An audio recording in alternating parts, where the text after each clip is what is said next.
Hola, el día de hoy vamos a hablar acerca de las generalidades del dolor.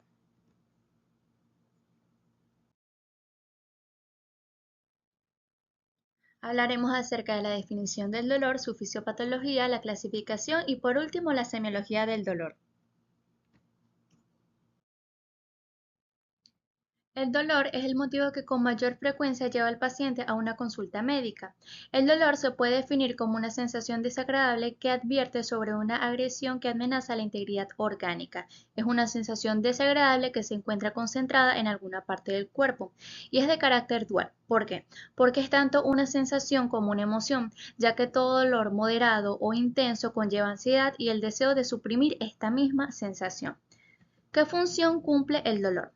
La función del sistema sensitivo del dolor es proteger al cuerpo y conservar la homeostasis, y lo realiza mediante la detección, localización e identificación de procesos que causan daño a los tejidos. ¿Por qué se puede producir? El dolor se puede producir por daño en los tejidos, llamándose así nociceptivo, que es cuando los nociceptores, que serían los receptores del dolor, detectan una amenaza física o química. También por daño en los nervios, denominándose así neuropático, que es cuando el sistema nervioso envía señales de dolor sin que haya una lesión externa evidente o aparente. Puede ser debido a una misma lesión o alteración de los nervios. Y también puede ser debido a un proceso inflamatorio.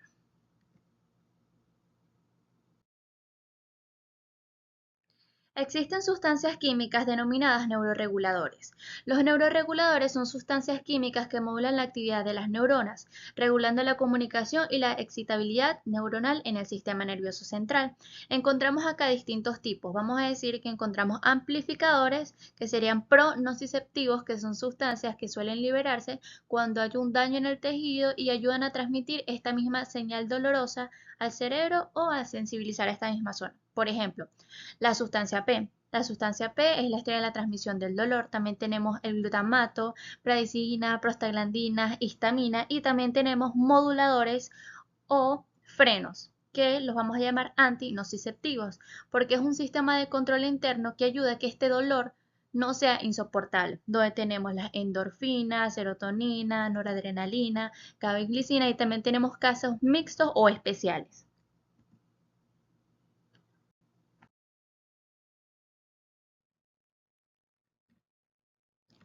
Los nervios pueden ser de distintos tipos de fibra. Un nervio en estructura en forma de cordón que forma parte del sistema nervioso periférico y que se encarga de transmitir las señales eléctricas entre el cerebro, la médula espinal y el resto del cuerpo.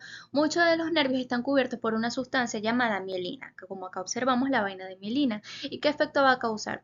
Que permite que el impulso nervioso salte entre los espacios o nódulos de Ranvier, haciendo que entonces la señal viaje muchísimo más rápida que un nervio sin mielina, ya que este va a ser una conducción saltatoria. Entonces, esto nos permite saber que existe una transmisión que entonces puede ser rápida o puede ser lenta. Partiendo de acá, tenemos que entonces el nervio periférico se puede dividir principalmente en dos tipos de fibra, donde tenemos la fibra tipo A y la fibra tipo C. Entonces la fibra tipo A es mielínica, es de mayor grosor. Al tener mielina, entonces la velocidad de conducción es más rápida y generalmente esta se encuentra en un sector somático superficial y profundo, mientras que las fibras tipo C son amielínicas, son más delgadas, son más lentas y la inervación es dolorosa visceral. Acá podemos encontrar que la fibra tipo A puede ser también tipo A beta y tipo A delta, que encontramos que la fibra tipo A beta, son generalmente estímulos táctiles o movimientos suaves de los receptores, y la fibra A delta son dolores de carácter agudo y punzante, que estos tienen una localización más precisa y un comienzo y finalización más rápido, a diferencia de la fibra tipo C, que es un dolor más tardío. Son finas, no tienen melina, entonces la transmisión de este dolor es un dolor de tipo sordo, urente, crónico y que aparecen después de un golpe inicial o cuando ya está en una etapa más crónica de algún proceso patológico. Como acá observamos, la fibra A tipo B, tipo delta y las fibras tipo C, que son muchísimo más delgadas.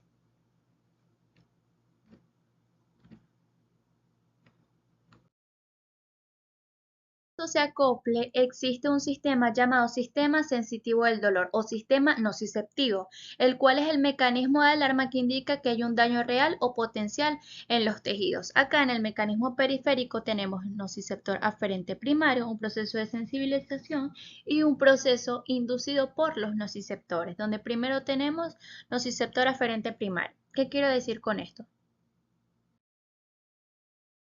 En los nervios periféricos se encuentran los axones de tres clases distintas de neuronas, donde tenemos las neuronas sensitivas aferentes, las neuronas motoras y las neuronas simpáticas postganglionares. Las neuronas sensitivas aferentes son aquellas encargadas de recoger los estímulos del entorno y transportarlos hacia el sistema nervioso central, la médula espinal o al encéfalo. Ellos actúan como transductores. Ellos convierten las señales físicas, la presión, la temperatura, la luz o químicas como el dolor, el pH, en impulsos eléctricos. Las neuronas motoras son neuronas eferentes que conducen los impulsos nerviosos desde el sistema nervioso central hacia los efectores, que son principalmente los músculos y las glándulas. Y la función de ellos es que ellos son los responsables finales de la ejecución del movimiento. Y por último tenemos las neuronas simpáticas postganglionares, que forman parte del sistema nervioso autónomo y se activan en situaciones de estrés, ejercicio o emergencia, que sería la respuesta de lucha o huida. Y el efecto que ellas van a causar es que entonces aumentan la frecuencia cardíaca, dilatan las pupilas, también redirigen el flujo sanguíneo hacia los músculos, entre otros.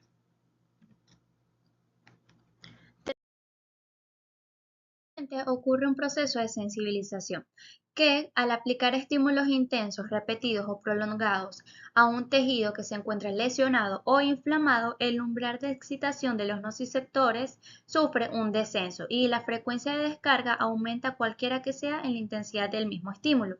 Entonces, los mediadores de inflamación, bradicinina, algunas prostaglandinas y leucotrienos van a contribuir a este mismo proceso de sensibilización. Y esta sensibilización puede ser periférica o central, que si la sensibilización ocurre en la terminación nerviosa se va a llamar una sensibilización periférica, que ocurre en tejidos dañados, inflamados, pero también puede ocurrir en el asta dorsal de la médula espinal, llamándose así una sensibilización central.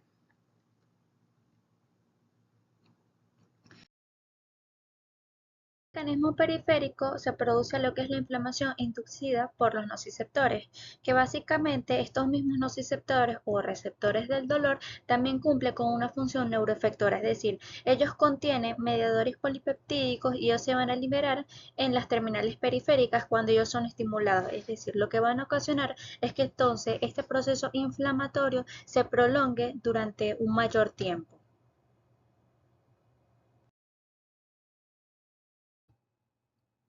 Ahora hablando de las vías centrales del dolor, son las rutas que siguen los impulsos eléctricos desde que entran a la médula espinal hasta que alcanzan las estructuras superiores del cerebro. Primero la médula espinal y el dolor irradiado. Primero, los nociceptores aferentes primarios, los axones de estos, van a penetrar las raíces dorsales en la médula espinal y terminan en las astas posteriores de la sustancia gris medular. Van a entrar en contacto con neuronas medulares que van a permitir la transmisión de las señales dolorosas a las regiones del encéfalo que son las encargadas de la percepción del dolor. Y cuando estos estímulos nociceptivos activan vías aferentes primarias, liberan neurotransmisores desde sus terminaciones que estimulan a neuronas de la médula espinal. Ahora, las neuronas medulares que reciben impulsos de las vísceras, de estructuras profundas, también los van a recibir de la piel. Entonces se produce como una convergencia de impulsos eléctricos que dependen del segmento medular en el que se encuentre el ganglio de la raíz dorsal que recibe la inervación aferente de una estructura. Entonces, por esta razón o por esta convergencia, los impulsos procedentes de estructuras profundas se localizan de forma errónea en un sitio que corresponde aproximadamente a la región cutánea inervada por el mismo segmento medular, y este desplazamiento espacial de la sensación dolorosa desde el sitio hasta donde realmente ocurre la lesión, es decir, hasta un lugar diferente, se va a denominar entonces dolor irradiado. Con respecto a las vías ascendentes del dolor, se dividen principalmente en dos sistemas que viajan juntos pero que tienen destinos y funciones distintas, donde tenemos el sistema neoespinotalámico, vamos a decir que esta es una vía rápida, y el sistema paleoespinotalámico, que es una vía lenta. Primero, el sistema neoespinotalámico es el sistema detective. Este es el sistema que se encarga de la localización exacta y de la intensidad del dolor. Las fibras son fibras principalmente tipo A delta. ¿Cuál es el recorrido de esta? Esta entra por el asta dorsal de la médula espinal, cruza al lado opuesto, es decir, ocurre la decusación y sube directamente hasta el tálamo, hasta el núcleo ventroposterolateral. Y el destino final de este va a ser la corteza somatosensorial. ¿Y cuál es la función? Este va a identificar o va a responder a las preguntas de dónde me duele, qué tipo de dolor es, si es una punzada, si siento que es un corte o qué tan fuerte es. Mientras que el sistema paleoespinotalámico, que es una vía más lenta, ya que las fibras principalmente utilizadas son las fibras tipo C, que son lentas y sin mielina, el recorrido de este sistema va a ser que este es una vía más antigua y vamos a decir que esta es multiparada. ¿Por qué es multiparada? Porque va a enviar colaterales a distintas zonas del tronco encefálico antes de llegar al tálamo. El destino final va a ser el sistema límbico y la corteza cingulada anterior. Y la función de este sistema va a ser que este va a provocar la sensación de angustia, desagrado y malestar. Vamos a decir que este sistema, el paleoespinotalámico, es el responsable de que el dolor nos ponga de mal humor o nos cause sudoración, taquicardia, así. Y por último, tenemos la modulación del dolor, que en la modulación del dolor, el dolor producido por lesiones va a variar según las circunstancias e incluso por la misma persona. Entonces existen también factores psicológicos que tienen influencia sobre la intensidad con la que una persona percibe una sensación dolorosa. Es decir, existe la simple sugerencia de que un tratamiento puede generar un efecto analgésico importante, lo vamos a denominar un efecto placebo. Pero al sugerir que un dolor va a empeorar después de la administración de una sustancia inerte, puede aumentar incluso la intensidad de la cual es percibida, es decir, genera un efecto nocebo. Es decir, vamos a decir que existen factores psicológicos que tienen influencia en la modulación del dolor. Y a su vez, de estos factores psicológicos existe un sistema modulador mediado por opioides endógenos que son básicamente un sistema, son neurotransmisores producidos por el cuerpo que tienen una estructura química similar a la morfina. Y la función de esto es unirse a receptores específicos para bloquear la transmisión del dolor, donde tenemos así las endorfinas, las encefalinas y las dinorfinas.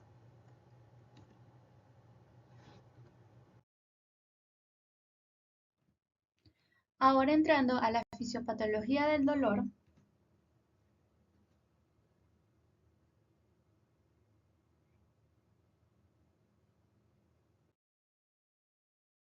lo que se va a producir es una injuria. Cuando se produce la injuria, se liberan sustancias químicas algógenas, iniciándose una señal dolorosa in situ, que se propaga a través de vías aferentes sensitivas como un impulso eléctrico. Lo primero que va a ocurrir entonces es la injuria.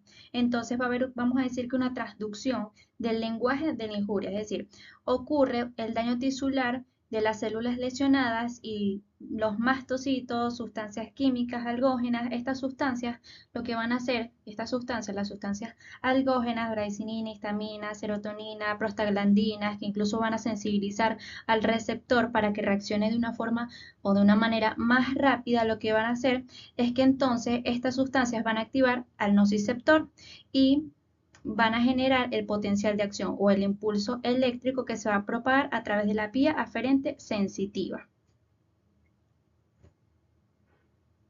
Posteriormente, el mensaje nocivo es transferido o transmitido al cuerno posterior o al asta posterior de la médula espinal. Entonces, al llegar el estímulo doloroso a las neuronas del asta posterior de la médula espinal a través de las fibras C o fibras alfa y delta o tipo A delta, hacen sinapsis con neuronas allí localizadas y se va a liberar la sustancia P en la hendidura sináptica, provocando así una excitación del elemento postsináptico de las neuronas de las vías espinotalámicas.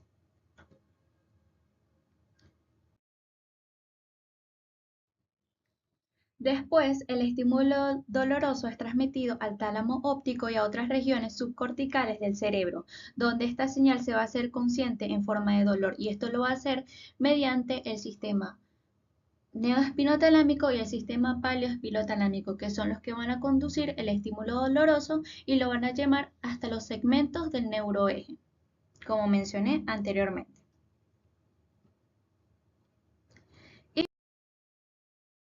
Por último, los estímulos nociceptivos viajan hacia la corteza cerebral y perciben la localización e intensidad del dolor. Además de que el cerebro posee un mecanismo importante del alivio y la regulación del dolor mediante el mecanismo de endorfinas.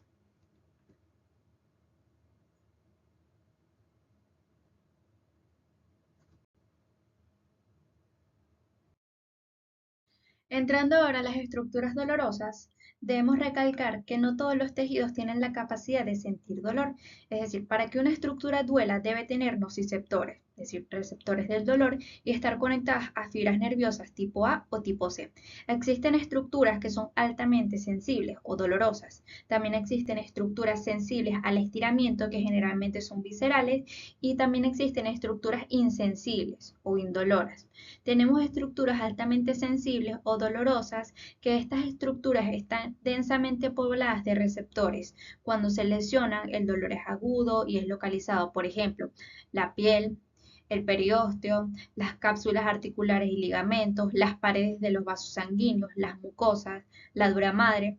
También existen estructuras sensibles al estiramiento, como generalmente son las viscerales, que por ejemplo los órganos internos no suelen doler si los cortas, por ejemplo, sino que son sensibles a una distensión, es decir, al estiramiento, a un proceso de isquemia, es decir, la falta de oxígeno, o a una inflamación química. Y también existen estructuras insensibles o indoloras, que aquí es donde ocurren muchas confusiones, ya que estas estructuras carecen de terminaciones nerviosas para el dolor, por lo que pueden tener lesiones graves sin que el paciente sienta nada inicialmente, como por ejemplo el parénquima cerebral, cartílago hialino, las uñas del cabello, humor vítreo y cristalino, por ejemplo, la pleura visceral. Estos son algunos ejemplos que los pueden leer acá.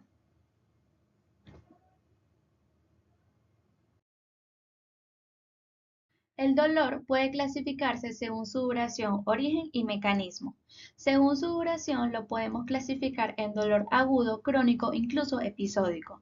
El dolor agudo aparece de manera repentina y suele tener una causa identificable, como por ejemplo un trauma, una cirugía o un proceso inflamatorio, y actúa como advertencia de daño y generalmente desaparece al tratar la causa subyacente. Ahora, el dolor crónico persiste más allá del tiempo esperado de curación, generalmente mayor a 6 meses, y puede estar asociado a distintas enfermedades que afectan la vida diaria de este paciente, afectan el estado de ánimo, incluso las relaciones. Y también existe el dolor episódico, que es un dolor que se presenta de forma intermitente. Puede ser, por ejemplo, una migraña crónica. También lo podemos clasificar según el origen o el mecanismo. Por ejemplo, el dolor nociceptivo, que es provocado por daño en tejidos somáticos o viscerales, es decir, somático, localizado en la piel, músculos, articulaciones y huesos, que suele ser intenso, punzante o constante. O también puede ser visceral, que proviene de órganos internos, es más difuso, profundo y suele acompañarse de síntomas autonómicos como náusea, sudoración, etc. Ahora, el dolor neuropático, este generalmente resulta de lesiones o disfunciones en el sistema nervioso central o periférico. Generalmente se describe como un dolor, como un ardor, un hormigueo, descargas eléctricas o pinchazos. También existe el dolor psicógeno, que está influenciado principalmente por factores emocionales y psicológicos, como ansiedad, depresión. Ahora vamos a hablar un poco más acerca del dolor somático y visceral. El dolor somático, vamos a decir que es el GPS del dolor. Es el dolor que proviene de los tejidos superficiales o profundos como la piel, los músculos, los huesos y las articulaciones y es el más fácil de identificar, vamos a decir, porque el sistema nervioso tiene un mapa muy preciso de estas zonas. Generalmente la sensación de un dolor somático es agudo, punzante, es bien localizado, es decir, la persona o el paciente puede señalar exactamente dónde le duele con un dedo. Por ejemplo, cuando te cortas un dedo, el dolor es instantáneo, intenso y sabes perfectamente cuál dedo fue. Entonces ocurre el traumatismo, ocurre lo que es activación de los nociceptores, liberación de mediadores de inflamación, liberación de neurotransmisor como es la sustancia P, ocurre un proceso de vasodilatación, aumento de la permeabilidad, edema, quimiotaxis y contribuye así lo que es una reacción inflamatoria. Entonces el dolor somático está generalmente relacionado con una inflamación tisular. Es un dolor agudo, punzante, bien localizado.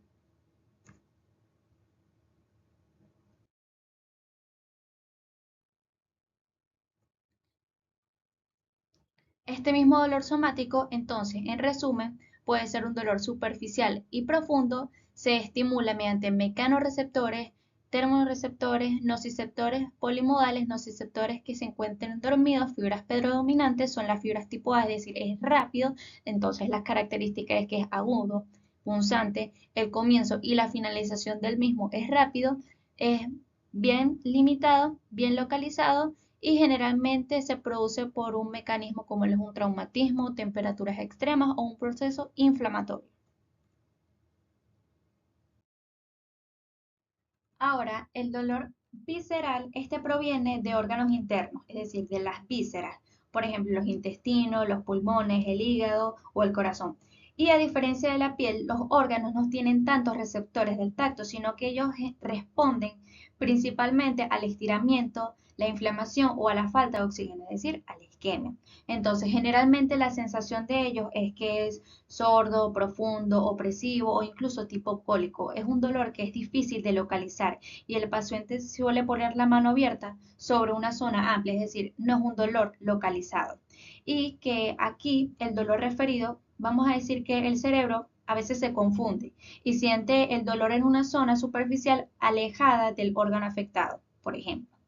Entonces, este es un dolor que generalmente puede ocasionarse por una distensión, por una inflamación, por un estiramiento, por la falta de oxígeno. Entonces, la misma distensión que generalmente el primer proceso que ocurre, el estímulo de las vísceras huecas se agrava con la contracción propia de cada órgano y va a aumentar la presión intraluminal y esta es la base de un dolor, en este caso la base del dolor cólico. Posteriormente se produce un proceso de isquemia, de falta de oxígeno y ocurre el proceso inflamatorio.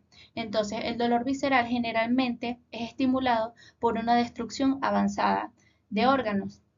Este es un dolor que no se despierta hasta que son alcanzadas las cápsulas o las serosas que son ricamente inervadas por terminales nerviosos.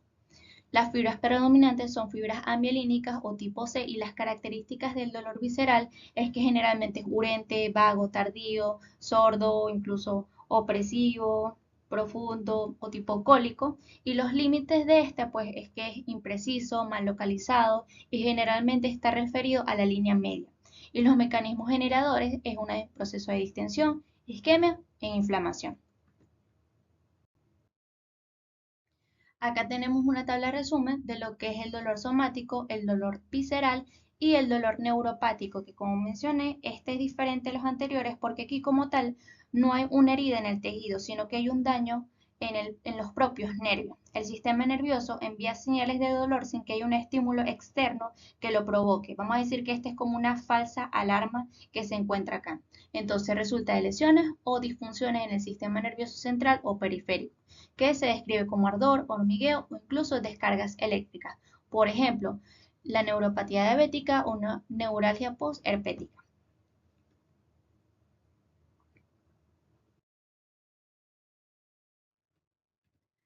Ahora vamos a hablar acerca de la semiología del dolor.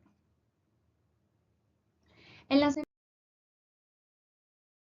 es una manifestación subjetiva y no un fenómeno que pueda observarse y medirse. Entonces va a depender de la habilidad con la que realicemos el interrogatorio y de la capacidad de observación que tenga el médico e incluso el paciente. Entonces acá utilizamos una mnemotecnia que es Alicidite para llevar un orden cuando nosotros vayamos a hacer una historia clínica o una enfermedad actual que como generalmente tenemos que el dolor es uno de los motivos de consulta que con mayor frecuencia va un paciente a el médico. Entonces tenemos alicidad, que A de aparición, L localización, I irradiación, C carácter y intensidad, D duración, A atenuantes, E exacerbantes, C concomitantes.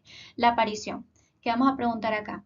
La fecha de aparición, cómo fue si fue súbito o insidioso, más o menos qué estaba haciendo el paciente cuando comenzó el dolor, la localización del mismo. Vamos acá a tomar referencias anatómicas, la irradiación, a dónde se va el dolor, cuál es el carácter del mismo, que acá nosotros tenemos fugitivo, gravativo, lancinante, terebrante, fulgurante, urente, cólico, constrictivo, sordo, pulsátil.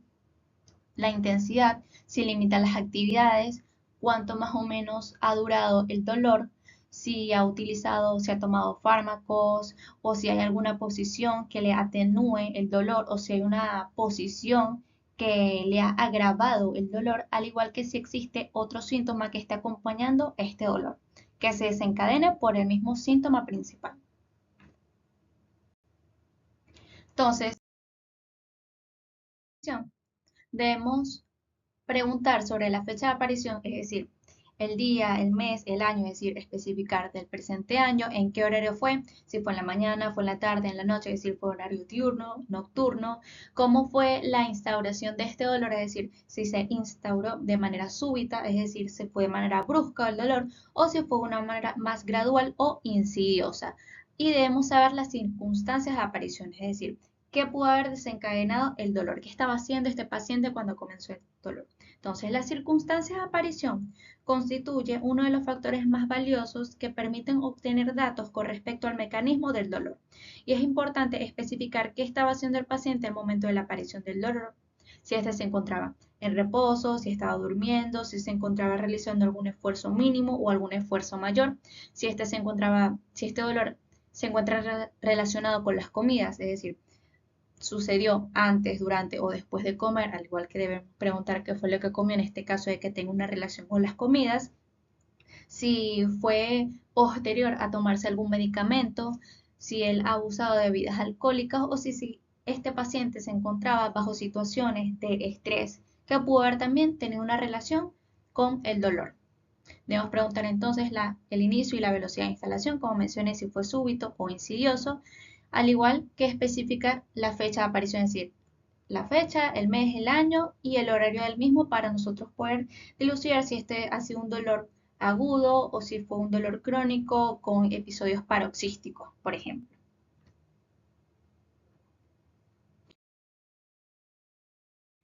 Posteriormente, a Li, continuando con la memotecnia, vamos con la localización e irradiación. En la localización, el dolor puede o no indicar el sitio de origen de la enfermedad, ya que varias vísceras tienen la misma inervación. Entonces, tomamos aquí, por ejemplo, dolores que son difíciles de identificar el lugar exacto, pero ayuda a determinar más o menos la estructura afectada. Entonces, si el paciente señala de una manera precisa, por ejemplo, con un dedo, nosotros podríamos identificar que esto es más o menos algo somático, la piel, el músculo, pero si el paciente utilizamos decir que toda la mano para señalar más o menos dónde le duele, podríamos dilucidar que este es un dolor visceral o en algún órgano interno.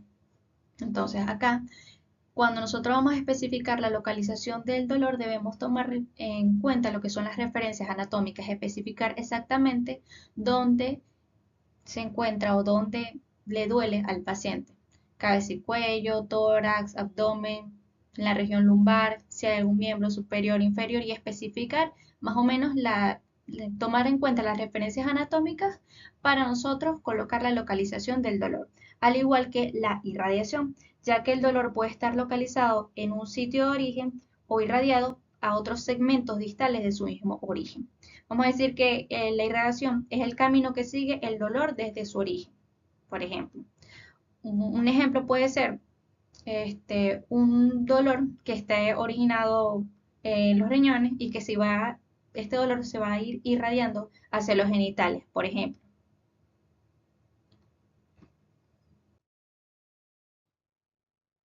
Con respecto al carácter, la intensidad y la duración, el carácter va a describir la personalidad del dolor y va a orientar a la fisiopatología. Nosotros encontramos distintos caracteres de dolor. Por ejemplo, tenemos pungitivo, que significa un dolor punzante, gravativo, que es una sensación de peso, lancinante, que es un dolor que se siente como un lanzazo, terebrante, que es una sensación que se siente como si algo royese los tejidos, fulgurante, que es de breve duración y gran intensidad, urente, una sensación de quemadura, cólico, que es debido a una distensión de la musculatura lisa en una víscera hueca, constrictivo, que es una sensación de opresión, sordo, que es sentidos en la profundidad, es decir, un dolor de difícil descripción, pulsátil, que es como una sensación, como su nombre lo indica, pulsátil o procesos inflamatorios agudos. Entonces, por ejemplo, un dolor lancinante o empuntada puede ser una pleuritis, un dolor urente o quemante puede ser un herpes zóster o una úlcera gastroduodenal. Un dolor constrictivo u opresivo puede ser una angina de pecho o un infarto al miocardio. Un dolor transfixiante puede ser por una pancreatitis aguda. Un dolor sordo puede ser debido a un cáncer. Estos son acá algunos ejemplos. Entonces, la importancia del carácter es que nos da la personalidad del dolor y nos puede indicar el mecanismo fisiopatológico o qué tipo de fibra se encuentra acá en el tejido. La intensidad. La intensidad es vital para valorar la urgencia o para comparar el tratamiento, si esto está funcionando o no. Generalmente nosotros preguntamos si el dolor ha limitado las actividades diarias o la calidad de vida del paciente. Entonces podemos utilizar una escala descriptiva donde podemos identificar si este dolor es leve, moderado o intenso. También preguntar al paciente del 1 al 10 qué tanto le duele, al igual que observar las expresiones de dolor que está presentando el paciente. Y la duración, podemos acá especificar si este dolor ha sido de horas, días, minutos, y la importancia de este es que permite identificar si hay un cuadro funcional u orgánico. Un ejemplo puede ser que de un valor clínico, puede ser que el dolor de pecho que dura de minutos, podemos estar hablando aquí de una angina de pecho. Sin embargo, si este dolor ha durado horas, ya nosotros podemos estar hablando aquí de un infarto. Entonces nos permite diferenciar distintos cuadros y también hacer diagnóstico diferencial con otras patologías, al igual que diferenciar entre cuadros funcionales y orgánicos. Y por último, tenemos los atenuantes exacerbantes y concomitantes. En los atenuantes y exacerbantes, la importancia de ellos es que ellos van a determinar la dinámica del dolor y van a orientar el diagnóstico diferencial. Es decir, ellos van a hacer que, vamos a especificar acá, si mejora o empeora el dolor. Vamos a decir que los atenuantes y exacerbantes son modificadores. Entonces, los atenuantes significa que se ha ido atenuando el dolor, es decir, ha mejorado. Entonces, vamos a especificar acá qué es lo que se ha tomado el paciente o qué es lo que ha hecho el paciente que ha mejorado o se ha atenuado este dolor. Si se ha tomado algún fármaco, algún medicamento, debemos especificar cuál es, si cesó el dolor por completo o solamente disminuyó, al igual que debemos especificar, o sea, el nombre del fármaco, la dosis, al igual que la posición antálgica, si hubo una posición en la cual estaba el paciente, la cual hizo que se atenuara el dolor y debemos especificar acá entonces cuál fue la posición o cómo estaba, si estaba acostado, sentado, de alguna forma, es decir, debemos colocar la posición en la cual atenuó el dolor. Y en el mismo caso, en los exacerbantes, si hubo una posición o un esfuerzo que realizó el paciente o algún movimiento en específico que realiza que hace que se exacerbe, que empeore el dolor. Y generalmente hablamos acá de distintos esfuerzos o por ejemplo el toser, por ejemplo, que generalmente hace que se exacerbe el mismo dolor. Y por último, los concomitantes, que es otro síntoma que acompaña al dolor y generalmente está desencadenado, bueno, debe ser así, por el mismo síntoma principal y que la importancia de ellos es que van a demostrar la repercusión sistémica de este dolor. Entonces, ellos son los acompañantes del dolor. Por ejemplo, encontramos náuseas, vómitos, sudoración, también en el aspecto neurológico, si hubo mareo, si hubo hormigueo, pérdida de fuerza, por ejemplo, si también presentó fiebre, si presentó ictericia, si tuvo tos, o sea, la importancia es que van a demostrar la repercusión sistemática del dolor y generalmente vamos a decir que son los acompañantes que terminan de armar el rompecabezas para poder llegar a un diagnóstico. Un ejemplo, los síntomas acompañantes deben confirmar la sospecha. Un ejemplo, un dolor de pecho, sudoración fría, más náuseas. Uno puede pensar en un infarto agudo del miocardio. O por ejemplo, un dolor abdominal, pero que se acompaña de fiebre y pérdida del apetito, podemos pensar en una apendicitis.